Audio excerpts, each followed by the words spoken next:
I'm okay.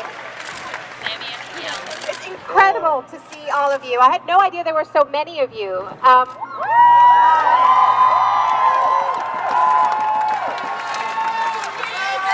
want to thank you for your courage. Like this? You know, the truth is, I'm not a rally speaker, but I'm going to do my best for you. I'm just a boring writer. But I'm pissed off. So I'm pissed off about what is happening in my city. I'm pissed off at what has gone on in the building behind us. And I have a message for you guys.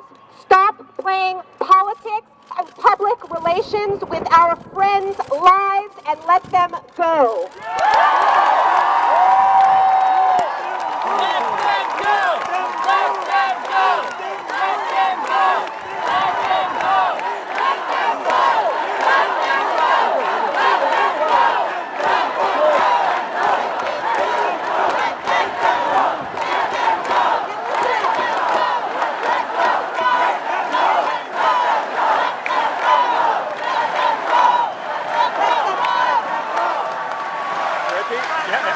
And I want to tell you, the people behind us, it's not about you. It's about your bosses. And I want to tell you what your bosses did. This is a little story. Your bosses got caught with their hands in the cookie jar. Shame! Your bosses treated a G8 and G20 Summit as if it was their personal ATM machine.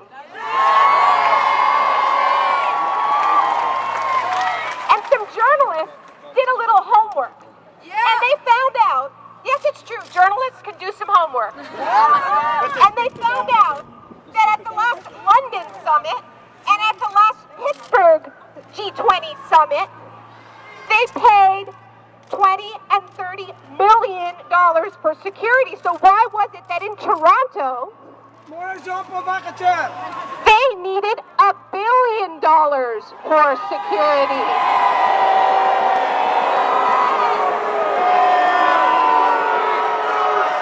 Now, at the very high end, at the highest estimate, the cost of doing security for the G20 in Pittsburgh was $100 million. A year passes, and these guys are charging $1 billion. And CSIS has said that there was no credible terrorist threat. Oh my God! So why'd they do it? Well, they got a lot of overtime. They paid for a lot of summer vacations. And they got a lot of high-tech toys like water cannons and sound cannons and tear gas. And let me tell you something. They're going to use those weapons against the poor of this city to enforce the policies that they just pushed through at the G20 Summit.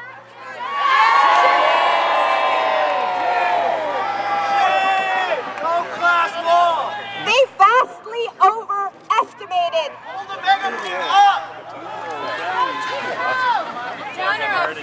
So they got caught. They got caught and they lost the Canadian public. You know, there was a poll that was conducted before this weekend's protests, and 78% of Canadians said that the price tag was way too high, and they didn't want to pay the bill for this nonsense. And so what happened is that the bosses of this police force and other police forces decided to play public relations. And instead of doing their jobs, they let the city burn. They let those cop cars burn.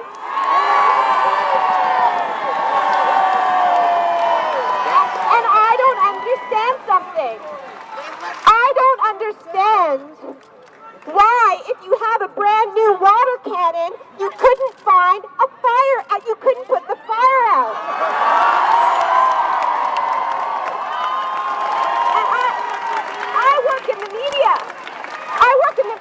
And we were getting statements.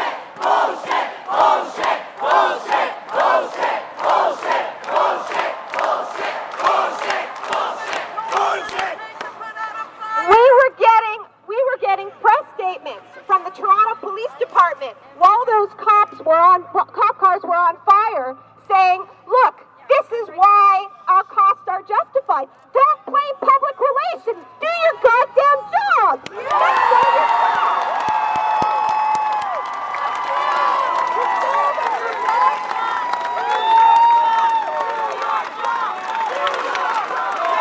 And because they didn't do anything while all the shit was going down, they then turned around and rounded up people who had nothing to do with it in other parts of the city, and that's who's in jail, and you're still playing politics, and you're still overinflating the threats, and you're still talking about activists as organized criminals.